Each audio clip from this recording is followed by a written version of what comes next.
friends, welcome to Learning Concepts, where we learn the concepts of electrical engineering in a simple and interesting way. Hi, this is Kanhai Kumar and today we will continue with our topic transformer.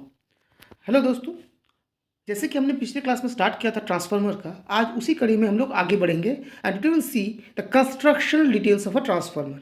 Transformer की बनावट कैसी है, क्या क्या उसमें physical parts होते हैं, उन पार्ट्स का क्या काम है, कैसे वो रहते हैं, उनका कंस्ट्रक्शन कैसे होता है, ये सारा डिटेल्स में आज हम लोग देखेंगे. तो थोड़ा सा हम लोग पिछले क्लास का रिव्यू करते हैं. तो पिछले क्लास में हमने देखा था कि ट्रांसफार्मर क्या है. It is a static device which transfers electrical energy from one circuit to another without change in frequency which are electrically isolated but magnetically coupled. ठीक है, तो इसके इस डेफिनेशन के आधार पर हम लोग देखे थे कि ट्रांसफार्मर में जो भी आपका पार्ट्स होते हैं, जो भी आपका उसमें एक्सेसरीज होते हैं, जो भी वो सारे क्या स्टैटिक है. That means there is no moving parts. Secondly क्या है कि ट्रांसफार्मर में एनर्जी, इलेक्ट्रिकल एनर्जी ट्रांसफर होता है एक सर्किट से दूसरे सर्किट में, एक सर्किट से दूसरे सर्किट में आपका ट्रांसफर होता है. लेकिन ये दोनों सर्किट क्या होता है, इलेक्ट्रिकली आइसोलेट होता है. इलेक्ट्रिकली क्या होता है, आइसोलेट होता है. इसमें कोई इलेक्ट्रिकल कनेक्शन नहीं होता है. तो इसके बेसिस पे हमने देखा था कि ट्रांसफार्मर बेसिकली क्या होता है, दो इलेक्ट्रिकल सर्किट में तो दो कॉइल्स होते हैं, दो वाइंडिंग्स होते हैं और इन दोनों को मैग्नेटिकली कपल करने के लिए एक आपका मैग्नेटिक कोर होता है. तो बेसिकली अगर हम कह सकें तो अगर हम एक ट्रांसफार्मर को दो बेसिक सर्किट में डिवाइड कर सकते हैं. एक होता है आपका, one is the magnetic circuit और दूसरा है आपका इलेक्ट्रिक सर्किट. एक हो जाएगा आपका मैग्नेटिक सर्किट और दूसरा हो जाएगा इलेक्ट्रिक सर्किट. ठीक है, तो जो मैग्नेटिक सर्किट है उसमें आपका क्या क्या पार्ट्स आते हैं, core, that is the magnetic core. इसमें और कुछ भी नहीं आता है. जबकि इलेक्ट्रिकल सर्किट में आपका दो वाइंडिंग्स आएंगे, that is the primary winding and the secondary winding. तो सबसे पहले हम मैग्नेटिक सर्किट के बारे में बात करते हैं. तो magnetic circuit of transformer consist of a core और योक. तो बेसिकली कोर या योक, जैसे कि हम लोग इससे पहले भी जो रोटेटिंग मशीन उसमें हम लोग पढ़े थे, योक का बेसिक फंक्शन क्या है, it carries the magnetic flux, it provides a low reluctance path for the flow of magnetic flux. तो यहाँ पर भी सिंस ये ट्रांसफार्मर भी Faraday's law of electromagnetic induction पे बेस्ड है, म्यूचुअल इंडक्शन पे बेस्ड है, तो फ्लक्स को एक कॉइल से दूसरे कॉइल में लिंक करने के लिए एक आपको लो रिलक्टेंस का पाथ चाहिए. बेसिकली एयर भी एक पाथ है बट इसका रिलक्टेंस हाई होता है और ये एक डेफिनेट पाथ प्रोवाइड नहीं करता, इसीलिए एयर में फ्लक्स का लॉस बहुत ज़्यादा होता है. So in order to reduce the flux loss हम लोग क्या करते हैं, डेफिनेट पाथ बनाते हैं और वो पाथ कौन प्रोवाइड करता है, योक. ठीक है, तो ट्रांसफार्मर का योक जो होता है ये बना होता है, या कोर जो बना होता है, ये लैमिनेटेड स्टील से बना होता है. किससे बना होता है, लैमिनेटेड स्टील कोर से बना होता है. ठीक है, अब लैमिनेटेड स्टील का मतलब क्या है, लैमिनेशन मतलब क्या होता है कि जैसे कि आप ये देख सकते हैं, this is the diagram of the core. ये कोर का बेसिक डायग्राम है. ठीक है, ये आपका कोर है. तो यहाँ पर अगर आप देखेंगे तो ये जो कोर है ये आपको एक सॉलिड शेप नहीं दिखेगा. यहाँ पर आप देखेंगे पतले पतले क्रॉस सेक्शन से ये बने हुए हैं. ठीक है, पतले पतले क्रॉस सेक्शन से, it is not a solid part. तो ये जो पतले पतले क्रॉस सेक्शंस होते हैं, these are called the laminations. इसको क्या कहते हैं, लैमिनेशंस. और इसका यूज क्यों होता है, क्योंकि अगर हम एक सॉलिड कोर बनाएंगे, एक सॉलिड मान लीजिए कोर बना दिए हम लोग, तो व्हाट हैपेंस, इसका जो क्रॉस सेक्शन एरिया है वो ज़्यादा हो जाएगा और इस वजह से जो एडी करंट लॉस होता है, एडी करंट लॉस मीन्स जो भी फ्लक्स आपका मान लीजिए बना, वो फ्लक्स कोर को भी तो लिंक करेगा क्योंकि कोर भी तो आयरन से बना हुआ है और ये भी आपका एक गुड कंडक्टर ऑफ इलेक्ट्रिसिटी है. तो जब ये फ्लक्स आयरन के कोर को लिंक करेगा तो उसमें भी एक ईएमएफ इंड्यूस होगा. और सिंस ये जो कोर है ये टोटली क्लोज्ड है तो ये ईएमएफ क्या करेगा, एक सर्कुलेटिंग करंट प्रोवाइड करेगा और ये सर्कुलेटिंग करंट क्या करेगा, इस कोर में ही रोटेट करेगा. नाउ सिंस यहाँ पर कोई आउटपुट नहीं है तो ये सारा जो करंट होता है this will produce a heating effect. क्या प्रोवाइड करेगा, एक हीटिंग इफेक्ट प्रोवाइड करेगा आपका. और इस वजह से क्या होगा, आपका कोर हीटअप होगा, कोर गर्म होगा और कोर धीरे धीरे डैमेज हो सकता है. So this current, this circulating current is called the eddy current. तो क्या कहता है, एडी करंट. और इसके वजह से जो हीट लॉस होता है that is called the eddy current loss. इसको कहता है एडी करंट लॉस. सो अगर एक सॉलिड कोर की जगह पे हम लोग क्या करते हैं, पतले पतले लैमिनेशन से बनाते हैं तो इफेक्टिव क्रॉस सेक्शन क्या होता है, वो रिड्यूस हो जाता है और इस वजह से जो एडी करंट जो प्रोड्यूस होता है वो बहुत कम रिड्यूस, बहुत ज़्यादा रिड्यूस हो जाता है, बहुत ज़्यादा रिड्यूस हो जाता है.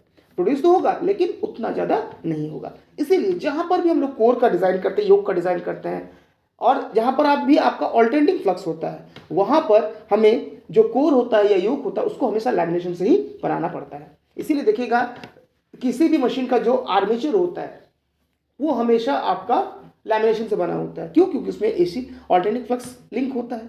So that's why it is made up of lamination. ठीक है, नेक्स्ट होता है it is made up of silicon steel material. Silicon steel material या किसी भी गुड क्वालिटी मैग्नेटिक मटेरियल से बना होता है। ऐसा क्यों? To in order to reduce the hysteresis loss. Hysteresis loss क्या है कि जब कॉइल में आपका एसी फ्लक्स प्रोड्यूस होगा तो फॉर ईच हाफ साइकिल पहले कोर क्या होगा? मैग्नेटाइज होगा, सैचुरेट करेगा, फिर डीमैग्नेटाइज होगा। लेकिन जब डीमैग्नेटाइज होगा तो क्या होगा? वो अपने प्री डिफाइंड पाथ को फॉलो नहीं करेगा। ठीक है, इसमें कुछ ना कुछ मैग्नेटिक फ्लक्स बच जाएगा, और इसको रिड्यूस करने के लिए जब करंट रिवर्स डायरेक्शन में जाएगा तो सबसे पहले इसको रिवर्स डायरेक्शन में मैग्नेटाइज करने के लिए ये जो बचे हुए फ्लक्स है उसको क्या करना पड़ेगा? खत्म करना पड़ेगा, और इसके लिए कुछ करंट पार्ट का यूज हो जाएगा, और फिर रेस्ट पार्ट के लिए आपका जो क्या होगा? मैग्नेटाइज प्लस होगा। तो ये जो एरिया बनता है this is called the hysteresis loop, और इसके वजह से क्या होता है? Hysteresis loss.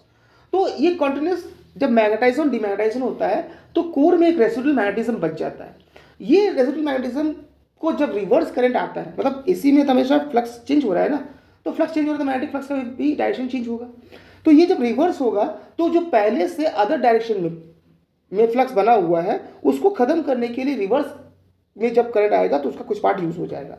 तो डेफिनेटली जब नेक्स्ट टाइम आपका कोर मैग्नेटाइज होगा उसका मैग्नेटाइजेशन क्या होगा? कम होगा। तो जब मैग्नेटाइजेशन कम होगा तो ऑब्वियसली क्या है? आपका ईएमएफ इंड्यूस भी कम होगा। तो इसीलिए in order to reduce this loss हमें ऐसा मटेरियल चाहिए जिसमें रेसिडुअल मैग्नेटिज्म बहुत ही कम होना चाहिए, and that's why we use the silicon steel material. Silicon steel material का इस्तेमाल करते हैं, या किसी भी तरह का अच्छे क्वालिटी का हम लोग मटेरियल इस्तेमाल करते हैं, सॉफ्ट आयरन कोन, एल्निको, ये इस्तेमाल करते हैं in order to reduce this hysteresis loss. तो बेसिकली कहीं पे भी आप चाहे ट्रांसफार्मर पढ़ रहे हैं, चाहे इंडक्शन मोटर पढ़ रहे हैं, चाहे कहीं पे भी, दो चीज हमेशा याद रखिएगा, अगर हमें हिस्टैरिसीस लॉस को कम करना है तो we have to use a good quality magnetic material, और अगर हमें एडी करंट लॉस को हटाना है तो हमें क्या करना पड़ेगा? We have to use lamination. ये हर जगह के लिए एप्लीकेबल है जहां पर भी आपका फ्लक्चुएटिंग फ्लक्स होता है। तो आई होप कि आपको मैग्नेटिक सर्किट समझ में आया है। तो यहाँ पर जो कोर होता है वो अलग अलग शेप्स का होता है। ठीक है, जैसे हम लोग यहाँ पर देख सकते हैं दिस इज द कोर। ठीक है, यहाँ पर जैसे आप देख सकते हैं अलग अलग शेप से ये बना हुआ है, और इसको फिर जोड़ के यहाँ पर इसको स्टैम्प किया गया है। ये होता है आपका लिम्स। ठीक है, ये लिम्स होता है जिसको आपस में लैमिनेशन से बनाया जाता है। ठीक है, उस लिम्स को फिर आपस में क्या करते हैं? जोड़ के बांध के आपका इस तरह से ये डिजाइन किया जाता है कोर का। ठीक है, ये आपका कोर का बेसिकली डिजाइन होता है, और इन्हीं लिम्स पे फिर क्या होता है? हम लोग का वाइंडिंग प्लेस किया जाता है। ठीक है, now this is basically the electric circuit. Now coming to the magnetic circuit. Now coming to the electric circuit. तो अभी मेरा कोर बन गया, कोर मेरा मैग्नेटिक फ्लक्स कैरी करेगा। ठीक है, मैग्नेटिक फ्लक्स कैसे कैरी करेगा यहाँ हम लोग देख लेते हैं। तो यहाँ पर जब भी आपका वाइंडिंग होगा, इस वाइंडिंग में मैग्नेटिक फ्लक्स होगा तो ये क्या करेगा? बाकी कोर में भी आपका मैग्नेटिक फ्लक्स को पाथ प्रोवाइड करेगा, लिंक करेगा। तो यहाँ से क्या होगा? आपका जो भी है वो आपका दूसरे कॉइल में जो भी यहाँ पर कॉइल होगा उसमें आपको लिंक कर जाएगा। ठीक है, ना अब मैग्नेटिक फ्लक्स यहाँ बनाने के लिए आपको एक इलेक्ट्रिक सप्लाई देना पड़ेगा, और वो इलेक्ट्रिक सप्लाई हम लोग को कौन प्रोवाइड करेगा? This electrical circuit. ये इलेक्ट्रिकल सर्किट हमें वो प्रोवाइड करेगा। ठीक है, तो इलेक्ट्रिकल सर्किट में क्या होता है? दो सर्किट होते हैं, क्योंकि हमने पहले ही पढ़ा है ट्रांसफार्मर का डेफिनेशन में कि it consist of two electrical circuits which are electrically isolated, मतलब दोनों टोटली सेपरेट होंगे, कोई भी इलेक्ट्रिकल कनेक्शन नहीं होगा। तो based on this there are two coils in the transformer, उसको कहा जाता है प्राइमरी एंड सेकेंडरी, और in a technical way it is called the HV coil and the LV coil. ठीक है, HV मतलब हाई वोल्टेज एंड LV मतलब low voltage coil. Primary और सेकेंडरी का डेफिनेशन क्या होता है? प्राइमरी मतलब जिधर से हम इनपुट दे रहे हैं, और सेकेंडरी मतलब जिधर से हम आउटपुट ले रहे हैं। लेकिन बेसिकली ट्रांसफार्मर क्या है? ये आपका बाई डायरेक्शनल डिवाइसेस है, आप किसी भी साइड से आप यूज कर सकते हैं इसको। ऐसा कोई जरूरी नहीं है कि ट्रांसफार्मर में हम जिसको प्राइमरी बना रहे हैं उधर ही इनपुट दे सकते हैं, जिधर सेकेंडरी बना उधर से आउटपुट दे रहे हैं। आप किसी भी साइड से आप इसको यूज कर सकते हैं, इसका जो वर्क होगा वो रिवर्स हो जाएगा। जैसे हम लोग मोटर को जनरेटर के रूप में इस्तेमाल कर सकते हैं, जनरेटर को मोटर के रूप में इस्तेमाल कर सकते हैं, उसी भी ट्रांसफार्मर का किसी भी साइड को प्राइमरी एंड किसी भी साइड को सेकेंडरी बना सकते हैं एज पर आवर यूज। लेकिन यहां पर क्या होगा? आउटपुट चेंज कर जाएगा। क्या चेंज करेगा? मान लीजिए अगर हम लोग प्राइमरी साइड में लो वोल्टेज दे रहे हैं, सेकेंडरी साइड में हाई वोल्टेज दे रहे हैं। अगर हम इसको रिवर्स करेंगे तो जैसे हम सेकेंडरी साइड में वोल्टेज देंगे, प्राइमरी साइड में आपको जो वोल्टेज मिलेगा वो रिड्यूस मिलेगा।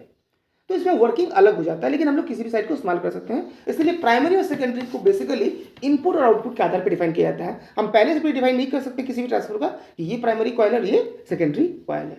तो इसको मोर अच्छे तरीके से अगर हम लोग इसको डिफाइन करना चाहें तो basically called is LV coil and HV coil. LV मतलब low voltage side and HV मतलब हाई वोल्टेज साइड। तो जनरली हम लोग क्या करते हैं, ये ट्रांसफार्मर का आपका वाइंडिंग है, ये सिंगल फेज ट्रांसफार्मर का है, ये देखिए बीच में आपका वाइंडिंग किया हुआ है, ठीक है। और यहाँ पर हम लोग का ये 3 फेज ट्रांसफार्मर का आपका वाइंडिंग आपका किया हुआ है, ठीक है, ये आप देख सकते हैं, ठीक है। ये ट्रांसफार्मर 3 फेज ट्रांसफार्मर है, ये देखिए, ये हमने कोड पहले देखा था, इसके ऊपर हम लोग को वाइंडिंग किया हुआ है और फिर इसमें से कनेक्शन किया हुआ है। उसी तरह से ये सिंगल फेज ट्रांसफार्मर है आपका, देखिए ये आपका कोर है बीच में, ठीक है, और कोर के बीच में हम लोग वाइंडिंग किए हुए हैं, ठीक है। So these are the some of the diagrams of the transformer windings, ठीक है। नाउ ट्रांसफार्मर में वाइंडिंग करने के लिए एचवी और एलवी साइड 2 साइड क्यों होता है, क्योंकि ट्रांसफार्मर को बेसिकली हम लोग स्टेप अप या स्टेप डाउन के लिए इस्तेमाल करते हैं। स्टेप अप मतलब जहां पर वोल्टेज को हम लोग इनपुट वोल्टेज आउटपुट वोल्टेज से कम होता है, that is output voltage is greater. Step up कब होगा कि कोई भी transformer when output voltage is greater than the input voltage, ये हो जाएगा स्टेप अप। और स्टेप डाउन कब होगा, जब reverse, input voltage is greater than output voltage, ये स्टेप डाउन हो जाएगा, ठीक है। तो इसको करने के लिए क्या करते हैं, हम लोग नंबर ऑफ टर्न्स को चेंज करते हैं, क्योंकि हम लोग जानते हैं कि E is proportional to d5 by dt। E क्या होता है, E is proportional to n d5 by dt। तो n क्या है, नंबर ऑफ टर्न्स। तो जितना नंबर ऑफ टर्न्स ज़्यादा होगा उतना ही ज़्यादा ईएमएफ इंड्यूस होगा, क्योंकि फ्लक्स का कांस्टेंट है। तो जितना नंबर ऑफ टर्न्स बढ़ाएंगे उतना ही वोल्टेज ज़्यादा इंड्यूस होगा। तो जिस भी साइड में आपका नंबर टर्न्स ज़्यादा होगा that will be the high voltage side, और जिस भी साइड में आपका नंबर टर्न्स कम होगा that will be the low voltage side. फिर हम लोग को जैसा यूज है उसके हिसाब से हम कर सकते हैं। नाउ वाइंडिंग जो होता है ट्रांसफार्मर में, हमने देखा था इससे पहले जब हम लोग कोर को देख रहे थे, यहाँ पर जब हम लोग कोर देखा था, यहाँ पर बेसिकली 3 लिंब होता है, ठीक है।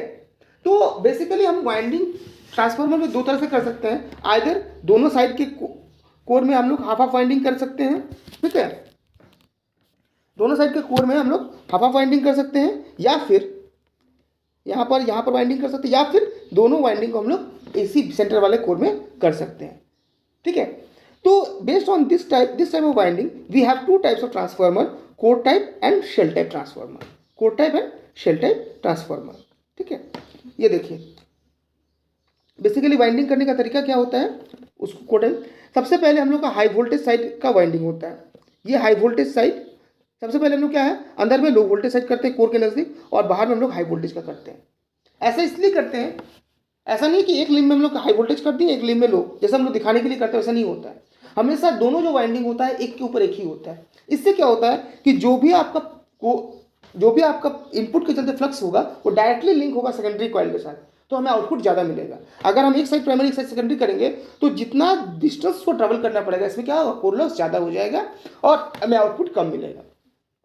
इसीलिए हमेशा हम लोग क्या करते हैं, in order to reduce the core loss, हम लोग क्या करते हैं, जो भी प्राइमरी और सेकेंडरी वाइंडिंग होता है उसको एक के ऊपर एक करते हैं। लेकिन इसमें भी तरीके हैं, लो वोल्टेज वाइंडिंग को हम लोग बीच में करते हैं पहले, और उसके ऊपर हाई वोल्टेज वाइंडिंग, ताकि इंसुलेशन का कॉस्ट रिड्यूस हो जाए, मेरा कोर जो है वो बचा हुआ रहे, ये इस कारण से। तो इसका बेसिकली आपका जो कंस्ट्रक्शन होता है इस तरह से होता है, जैसे आप यहाँ पर देख सकते हैं, ठीक है। दोनों कॉइल के ऊपर एक कम, अंदर में देखिए आपका लो वोल्टेज है और बाहर में आपका हाई वोल्टेज वाइंडिंग है। इस तरह से हम लोग का वाइंडिंग किया जाता है। तो सबसे पहले हम लोग देखते हैं कोर टाइप ट्रांसफार्मर।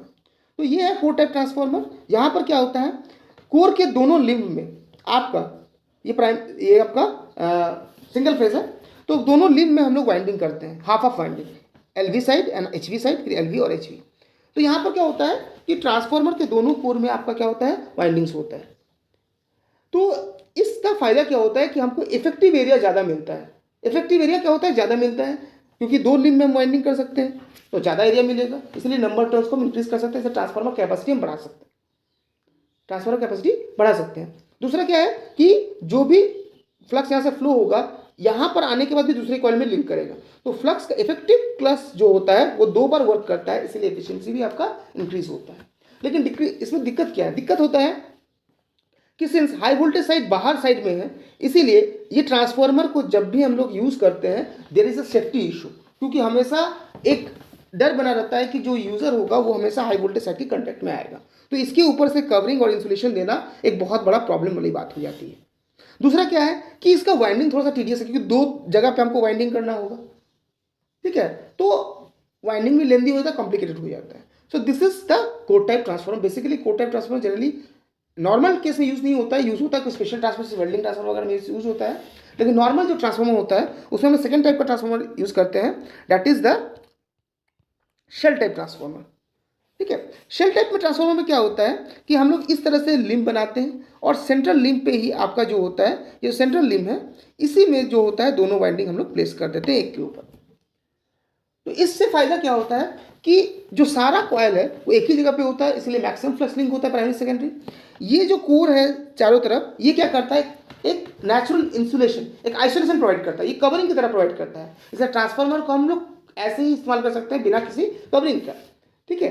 लेकिन इसमें दिक्कत क्या है कि इसमें जो इफेक्टिव एरिया है जहाँ पर हम वाइंडिंग करते हैं वो कम मिलता है, इसीलिए जनरली इसमें इसका साइज थोड़ा सा एनहांस इंक्रीज हो जाता है, ठीक है।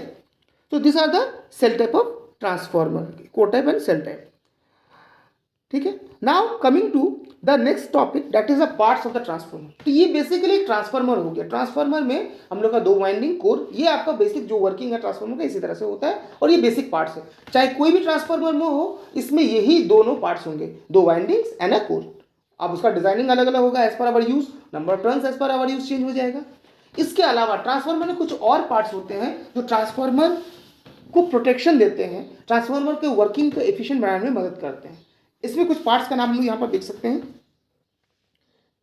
सबसे पहला होता है मेन टैंक, जिसके अंदर आपका ये जो ट्रांसफर, ये टैंक मतलब एक कवरिंग है जिसके अंदर हम लोग जो पूरा सेटअप है, जो वाइंडिंग और कोर का सेटअप है, उसको हम लोग प्लेस करते हैं, ठीक है। फिर इसके अंदर क्या होता है, आपका ट्रांसफार्मर ऑयल होता है जो कि ट्रांसफार्मर को ठंडा करने में, कूल करने में मदद करता है, ठीक है। फिर इसके अंदर रेडिएटर होता है। रेडिएटर क्या करता है, जो भी हीट प्रोड्यूस होगा अंदर में उसको रेडिएट करने में, उसको एक्सचेंज करने में उसका साथ मदद करता है। उसके बाद इसमें बुशिंग्स होता है जहाँ से हम लोग आउटपुट या इनपुट दे सकते हैं। फिर आपका कंजर्वेटर टैंक होता है जिसमें ट्रांसफार्मर का ऑयल भरा होता है। फिर ब्रीदर होता है, बकल्स रिले होता है, एक्सप्लोजन बैंड होता है, बहुत सारा पार्ट्स होता है। एक एक पार्ट को हम लोग देखने वाले हैं। सबसे पहला है आपका टैंक, ये मेन पार्ट है। इसको हम लोग कर सकते हैं एक डब्बा जिसके अंदर आपका ट्रांसफार्मर पूरा भरा होता है, ठीक है। ये एक आयरन का पार्ट होता है, आयरन टैंक होता है, और ये ट्रांसफार्मर साइज से थोड़ा बड़ा होता है, इसके अंदर हम ट्रांसफार्मर को प्लेस करते हैं। ये 2 प्रोवाइड करता है। पहला चीज़ क्या होता है, एटमोस्फियरिक मॉइस्चर से, धूल मिट्टी से ये ट्रांसफार्मर को प्रोटेक्ट करता है, बाहर से कोई भी धूल मिट्टी इसके अंदर नहीं बैठ पाएगा। दूसरा चीज़ क्या होता है कि ये आइसोलेट करता है the transformer from the external environment. कोई भी डायरेक्ट जाकर टच नहीं कर सकता है, तो कोई भी मान लीजिए कोई भी पत्थर मारे या पेड़ का डाली गिर गया तो ट्रांसफार्मर का वाइंडिंग को कोई इफेक्ट नहीं होगा, ये प्रोटेक्शन प्रोवाइड करता है। जस्ट लाइक द योक, जैसे हम लोग का योक होता है ना, उसी तरह से ये एक्सटर्नल सर्किट है। बस योक और टैंक में अंतर क्या है कि योक आपका फ्लक्स के पाथ को कंप्लीट करने में मदद करता है, लेकिन यहाँ पर टैंक में फ्लक्स के पाथ से कोई रिलेशन नहीं, ठीक है। दूसरा टैंक में क्या होता है कि आपका ट्रांसफार्मर ऑयल भरा होता है जो कि क्या करता है, ट्रांसफार्मर को कूल करने में मदद करता है। Next is the conservator. It is one of the most important part of the transformer. Conservator ये भी टैंक का ही पार्ट है। तो इसमें क्या होता है, आपका ट्रांसफार्मर ऑयल फिल होता है जो कि हाफ फिल होता है। हाफ क्यों होता है, क्योंकि जैसे ही हम लोग ट्रांसफार्मर वर्क करेगा, ट्रांसफार्मर हीट होगा तो उसका जो ऑयल है वो भी हीट करेगा, और हीट करने से क्या होता है, ऑयल एक्सपैंड करता है।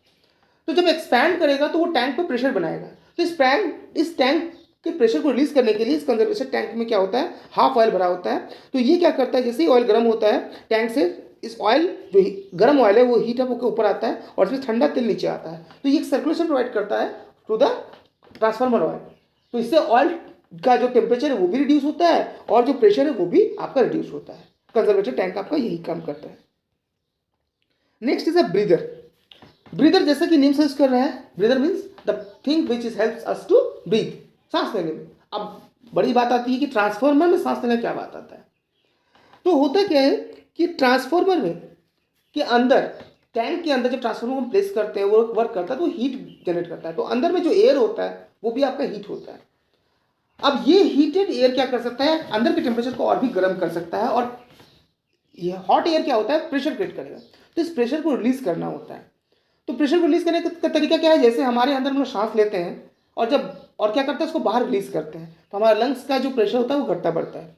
सिमिलरली यहाँ पर ब्रीदर क्या करता है, ये क्या करता है, ट्रांसफार्मर के अंदर से हॉट एयर को बाहर निकालता है, बाहर निकाल जैसे निकलेगा इसमें से एक सक्शन क्रिएट होगा, लो प्रेशर सक्शन क्रिएट होगा, और जो ठंडा एयर है वो इसके थ्रू ट्रांसफार्मर के अंदर जाएगा, ट्रांसफार्मर के अंदर चला जाएगा। तो ट्रांसफार्मर के अंदर क्या होगा, हमेशा कोल्ड एयर का सर्कुलेशन होगा, ट्रांसफार्मर ठंडा होगा। लेकिन जब ये ब्रीथ करता है तो इसके साथ साथ एटमॉस्फेरिक एयर में जो भी धूल मिट्टी है या वेपर पार्टिकल्स है वो भी जा सकते हैं। इसीलिए इसके अंदर क्या होता है, सिलिका जेल भरा होता है। ये क्या करता है, एक तरह का फिल्टर का काम करता है, जो भी मॉइस्चर है उसको एब्जॉर्ब करता है, जो धूल मिट्टी एब्जॉर्ब करता है, और आपका साफ हवा अंदर जाता है। तो this is the work of the breather.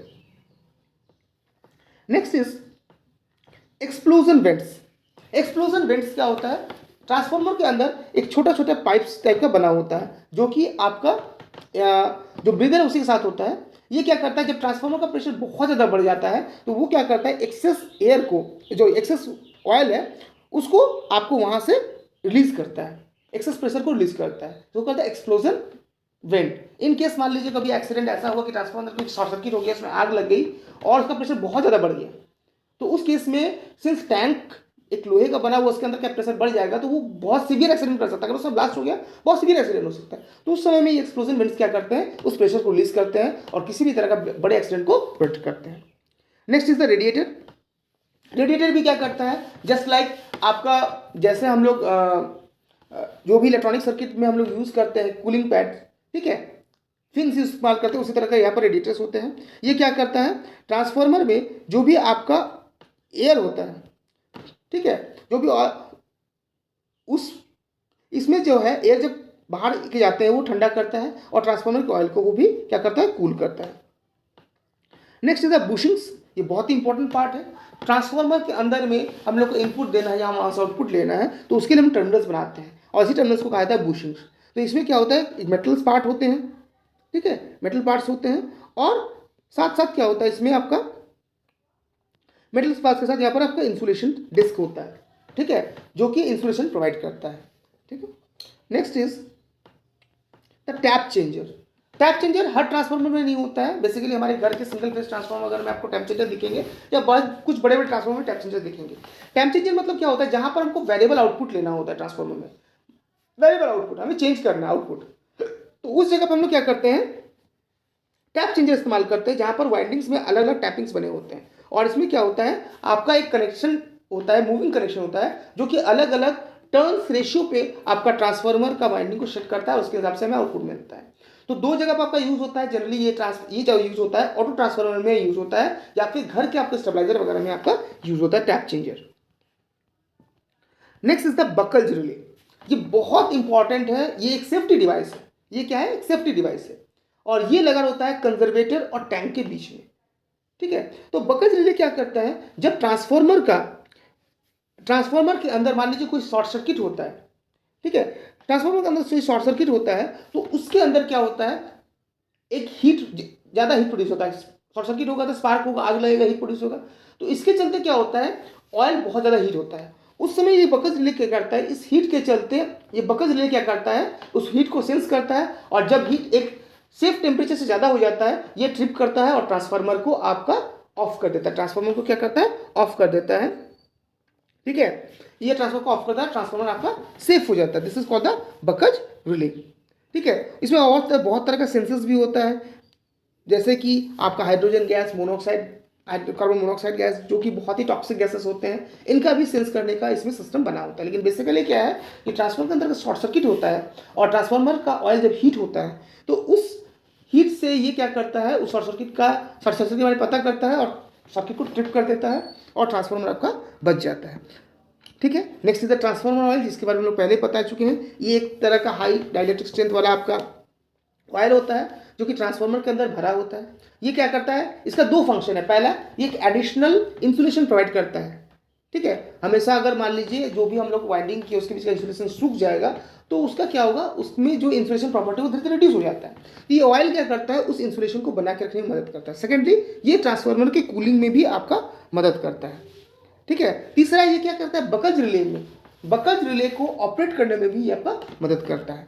ठीक है, this is the basically the buckles relay. ठीक है, तो this is all about the construction of the transformer.